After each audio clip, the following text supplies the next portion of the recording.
Assalamualaikum anak-anak, selamat bergabung ke dalam keluarga SMP Negeri 2 Paninggaran.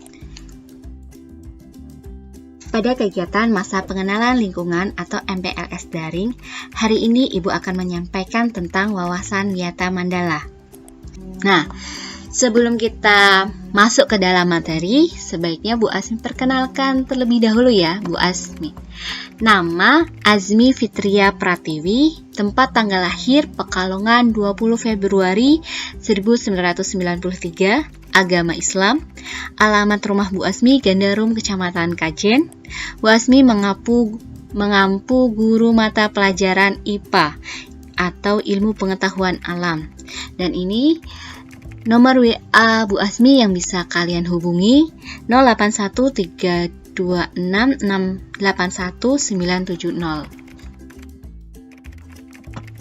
Nah, lanjut.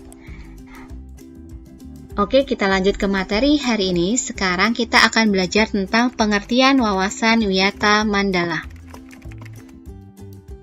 Arti wawasan Wiyata Mandala. Wawasan berarti pandangan atau tinjauan. Wiyata berarti pengajaran atau pendidikan. Mandala berarti bulatan, kawasan, atau lingkungan. Jadi, wawasan Wiyata Mandala adalah cara memandang sekolah sebagai lingkungan pendidikan dan pembelajaran.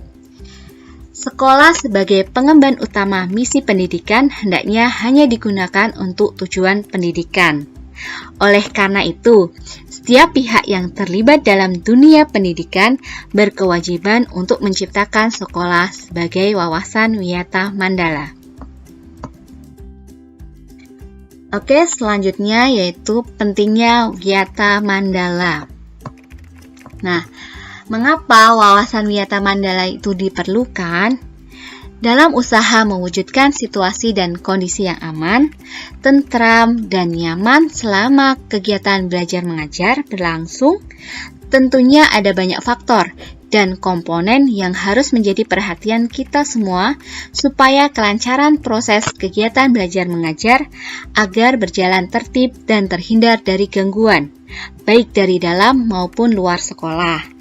Dari hal inilah diperlukan satu kesatuan pandangan yang sama dari warga sekolah mengenai eksistensi sekolah. Kesatuan pandangan inilah yang kita sebut wawasan Wiyata Mandala. Nah, selanjutnya isi Wiyata Mandala. Nah, isi Wiyata Mandala itu meliputi 1. Sekolah. Karena sekolah merupakan Wiyata Mandala atau lingkungan pendidikan, ya. Kedua, kepala sekolah. Wewenang dan tanggung jawab penuh berada di kepala sekolah. Ketiga, kerjasama antara guru dan orang tua siswa itu sangat diperlukan. Keempat, guru di dalam maupun di luar sekolah harus mampu menjunjung tinggi martabat dan citra guru. Kelima, sekolah sebagai Wiyata Mandala harus bertumpu pada masyarakat sekitarnya. Oleh karena itu, isi wawasan Wiyata Mandala itu tidak hanya sekolah, siswa, guru, atau kepala sekolah saja, tetapi meliputi orang tua siswa dan masyarakat sekitarnya. Selanjutnya dan terakhir yaitu peran siswa. Peran siswa dalam Wiyata Mandala itu apa sih, Nak? Pertama, berperan secara aktif setiap kegiatan sekolah yang berhubungan dengan pendidikan. Ya, jadi nanti kalau ada tugas ada di WA, tugas daring, maka siswa itu harus berperan secara aktif, ya, bertanya dan mengerjakan tugas yang Bapak Ibu guru berikan. Kedua, wajib melaporkan segala gejala dan gangguan yang terjadi di sekolah kepada guru atau kepala sekolah, atau gangguan ketika kalian belajar di rumah. Kalian bisa melaporkan kepada Bapak Ibu guru. Ketiga, membantu terciptanya tata tertib di sekolah dengan mematuhinya. Ya, jadi walaupun kalian istilahnya tidak di sekolah tapi kalian belajar daring, karena kalian masih sekolah, statusnya pelajar, maka wajib hukumnya untuk mematuhi tata tertib di sekolah, seperti tidak mewarnai rambut, ya. Walaupun kalian tidak berangkat sekolah, rambut kalian tidak boleh diwarnai. Keempat, siswa berusaha untuk memanfaatkan waktu seefisien mungkin dalam belajar.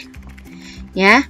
Nomor 5, pemanfaatan fasilitas belajar yang ada sebaik mungkin dan menjaganya agar tetap dalam kondisi optimal.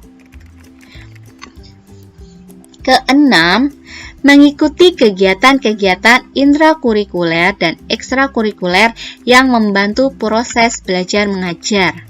Sementara ini karena masih dalam masa pandemi, kegiatan ekstrakurikuler ini masih belum berjalan ya. Nanti setelah pandemi selesai, nah siswa dan siswi itu wajib mengikuti ekstrakurikuler, terutama ekstrakurikuler pramuka. Ketujuh, siswa mengikuti kegiatan berorganisasi melalui OSIS. Dan kedelapan, menghindari tindakan yang akan mengganggu ketertiban dan proses kegiatan belajar mengajar. Nah, ingat, marilah kita upayakan wawasan Wiyata Mandala ini agar sekolah dapat berfungsi sesuai dengan statusnya atau institusionalisasi, yakni melaksanakan proses belajar mengajar sehingga tercapai tujuan pendidikan yang diharapkan atau profesionalisasi dan pembinaan kehidupan yang sehat di kalangan siswa untuk menghadapi masa depannya. Nah, di sini Bu Asmi ada kata-kata mutiara. Pendidikan itu luar biasa karena laksana air di padang gersang. Pendidikan membantu memperluas cakrawala pandangan kita akan indahnya hidup dengan berbagi ilmu. Bersyukurlah karena kita bisa menjadi bagian dari pendidikan. Sekian. Terima kasih, selamat datang dan belajar di SMP Negeri 2 Paninggaran. Wassalamualaikum warahmatullahi wabarakatuh.